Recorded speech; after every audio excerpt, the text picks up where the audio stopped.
dia harus kembali pada istri yang pertama. Caranya bagaimana? Ya minta maaf. Mah, aku bertobat dan aku kembali kepadamu saja. Dan mulai saat ini tidak ada yang lain. Nah, terus bagaimana penyelesaian dengan istri kedua? Bagaimana kalau sudah ada anak-anak? Shalom saudaraku, kita akan menyambung dengan melanjutkan topik tentang poligami.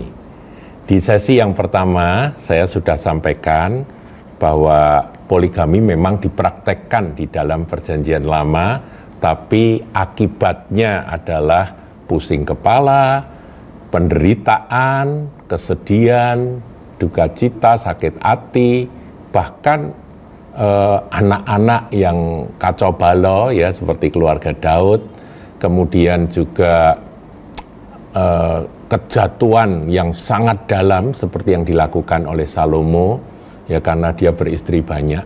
Jadi saudaraku, ada bukti bahwa poligami di perjanjian lama meskipun belum dilarang di perjanjian lama, tetapi hasilnya atau akibatnya itu adalah negatif semuanya. Itu di sesi pertama. Kemudian saya juga sampaikan tentang bagaimana perjanjian baru. Nah, saudara, saya akan ulangi sedikit di perjanjian baru tentang satu kata yang tertulis dalam Matius 19 ayatnya yang ke-5 dan 6. Saya bacakan saudaraku ya, ini sudah tapi saya ulangi, ini penting. Dan firman-Nya, sebab itu laki-laki akan meninggalkan ayah dan ibunya dan bersatu dengan istrinya. Ini tunggal, istri. Ya, jadi satu istri. Sehingga keduanya menjadi satu daging. Nah, saudaraku, satu daging itu satu kata yang sangat kuat. Suami menikah dengan satu istri dan keduanya menjadi satu daging. Bukan dua daging. Jadi dia tidak bisa menikah lagi dengan wanita lain. Nanti jadi satu daging lagi dengan wanita itu. Nah, padahal firman Tuhan katakan begitu pria dan wanita menyatu dalam sebuah perkawinan pernikahan, maka keduanya menjadi satu daging dan tidak bisa dipisahkan. Makanya dikatakan apa yang telah disatukan Allah tidak boleh diceraikan manusia, tidak boleh dipisahkan. Jadi sudah pasti, jelas, satu saja, satu daging saja. Nah, ini yang saya ingin sampaikan bahwa perjanjian baru dengan jelas tidak mengenal akan praktek poligami, saudara. Saya juga ingin tambahkan di Maleaki, ini perjanjian lama saudaraku, tapi sebagai pelengkap saya akan tambahkan dalam Maleaki pasal yang kedua ayatnya yang ke-14 dikatakan, dan kamu bertanya oleh karena apa? Oleh sebab Tuhan telah menjadi saksi antara engkau dan istri masa mudamu. Jadi saudaraku, ketika pria dan wanita menikah dan diberkati, ya, diteguhkan dan diberkati di gereja begitu, maka Tuhan itu jadi saksi. Bukan hanya Pak Pendeta, bukan hanya orang tua yang menjadi saksi, bukan hanya teman-teman yang menjadi saksi, tapi Tuhan sendiri menjadi saksi antara engkau dan istri masa mudamu. Yang biasanya menikah kan masih muda, saudaraku ya.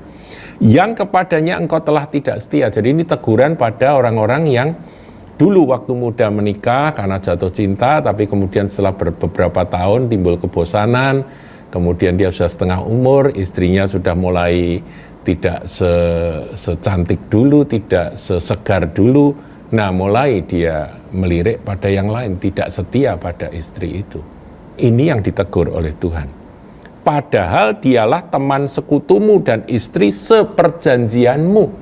Jadi Tuhan itu menyatukan itu menjadi teman sekutu antara suami dan istri. Dan istri itu adalah istri seperjanjian. Jadi memang dalam pernikahan kan selalu ada perjanjian ya, janji nikah. Nah, saudaraku, inilah yang ingin saya sampaikan. Bahwa janji nikah itu hanya untuk satu orang ya. Jadi tidak ada janji nikah untuk beberapa orang begitu ya, seorang laki-laki janji nikahnya kepada si A, si B, si C gitu. Tidak ada, di dalam kekristenan nggak ada. Dan nanti Tuhan akan karunia keturunan, dan keturunan itu keturunan ilahi. Jadi kata satu daging ya di dalam Matius 19 ayat yang kelima tadi itu adalah ayat pegangan untuk kita. Mengapa tidak ada tempat bagi poligami? Karena yang dikehendaki oleh Tuhan laki perempuan jadi satu. Ya, kalau dia nanti laki-laki ini kawin lagi sama wanita lain ya istri kedua, berarti jadi dua daging. Bukan demikian firman Tuhan. Nah, itu saudara. Kemudian ada juga pertanyaan, bagaimana kalau sebelum jadi Kristen, sebelum percaya Yesus, sebelum bertobat, dia itu sudah punya beberapa istri atau dua istri saja, saudara ya. Sudah punya, sudah berpoligami. Bagaimana kasus yang seperti itu? Saudara, di dalam surat kepada Timotius dan juga nanti kepada Titus, saudara, kita temukan bahwa Rasul Paulus menuliskan akan peraturan di mana syarat bagi penilik jemaat atau episkopos atau ya pemimpin jemaat begitu ya saudara, pendeta atau apa sekarang namanya, itu salah satu syaratnya di ayat kedua, 1 Timotius 3 ayat 2, saya bacakan.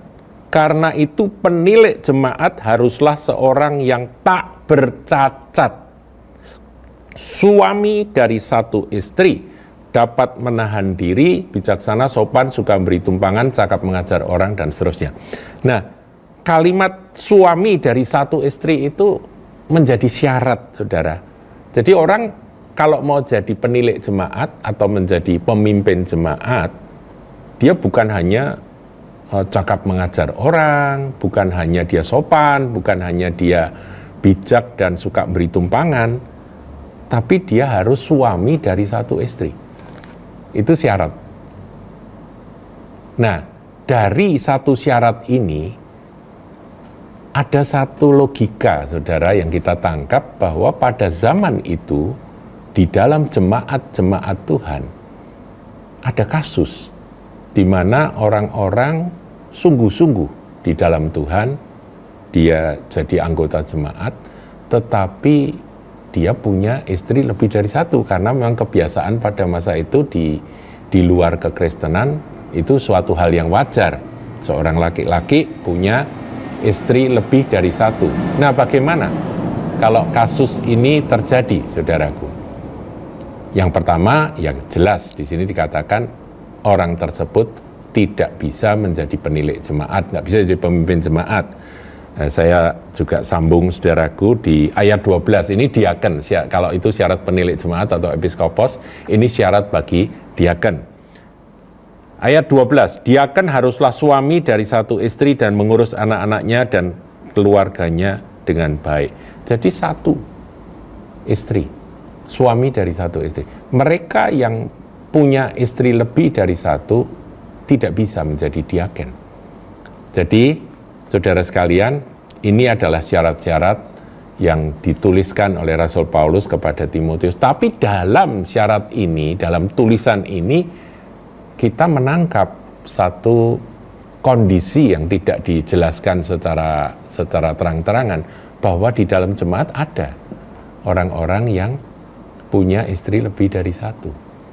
Nah, sekarang pertanyaannya, bagaimana kalau orang itu punya istri lebih dari satu, kemudian dia datang pada Tuhan dan dia bertobat dan dia sungguh-sungguh di dalam Tuhan? Jawabnya, saudaraku, memang ada beberapa teori, tetapi saya berpendapat dan gereja Kahal berpendapat back to the first wife. Tadi ada kata istri masa mudamu, yaitu kembali ke sana. Sudah pernah tidak setia, nah sekarang setelah kenal Yesus, kenal Tuhan, kenal kasih karunia dalam Tuhan, mau hidup kudus, tidak di dalam hawa nafsu, aku mau hidup benar, maka dia harus kembali pada istri yang pertama. Caranya bagaimana? Ya minta maaf, Mah, aku bertobat dan aku kembali kepadamu saja. Dan mulai saat ini tidak ada yang lain. Nah, terus bagaimana penyelesaian dengan istri kedua? Bagaimana kalau sudah ada anak-anak? Belum lagi kalau ada istri ketiga dan sebagainya, saudaraku. Nah, penyelesaiannya demikian. Dia harus minta maaf juga kepada istri kedua dan berkata bahwa aku sekarang ikut Kristus, aku ikut Tuhan, dan aku tidak mungkin bisa hidup bersama dengan kamu lagi. Aku akan kembali kepada istriku yang sebenarnya. Karena istri seperjanjianku, kawan sekutuku adalah istriku yang pertama. Nah, kemudian istri kedua dia lepaskan. Kalau bisa diberi pengertian, puji Tuhan, bahkan ada kasus, saudaraku ya, ada beberapa kesaksian, istri keduanya juga ikut bertobat dan dia bisa lepas, tetapi secara finansial dia harus bertanggung jawab. Khususnya kalau istri tidak punya pekerjaan sendiri. Anak-anak dan sebagainya dia juga harus topang. Ngerti ya, saudaraku ya? Jadi menjadi Kristen itu bukan menjadi orang yang mau menang sendiri. Wah, aku bertobat, sekarang aku lepaskan, kemudian tidak tanggung jawab. Bukan begitu. Harus bertanggung jawab. Harus, saudaraku. Tapi bagaimana dengan tubuhnya? Ya, saya ingin sampaikan ya, tubuh dari seorang suami itu adalah milik dari istrinya. Bukan miliknya sendiri. Kalau dulu sebelum kenal Kristus, seorang laki-laki merasa kalau di rumah aku milik istriku, tapi di luar aku milikku sendiri, dan dia bisa main dengan banyak perempuan, bahkan dia bisa memperistri akan wanita-wanita lain. Itu di luar Kristus. Asal punya duit, asal punya kedudukan, asal punya tampang, dia bisa berbuat seperti itu. Itu namanya hidup dalam hawa nafsu. Hidup di dalam dosa. Nah, sekarang kita lihat apa firman Tuhan mengenai tubuh seorang laki-laki, seorang suami.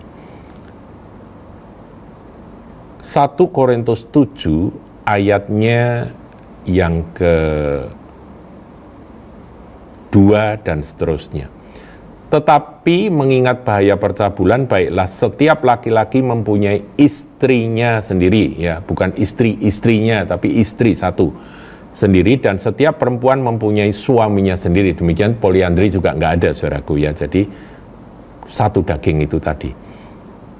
Ayat 3, hendaklah suami memenuhi kewajibannya terhadap istrinya, demikian pula istri terhadap suaminya.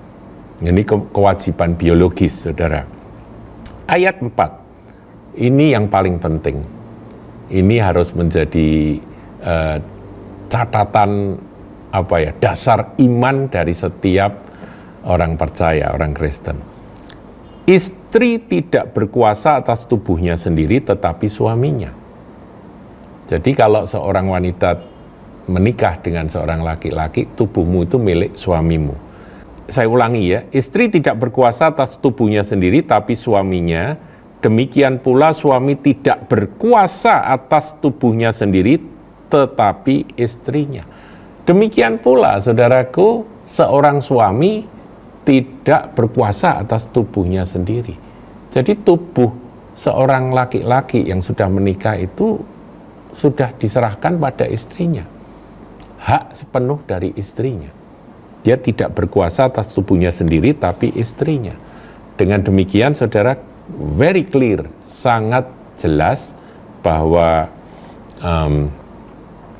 seorang suami yang pengen punya istri lebih dari satu, itu nggak ada, saudaraku, di dalam kebenaran iman Kristen, perjanjian baru, saudaraku. Ya, dalam perjanjian baru nggak ada.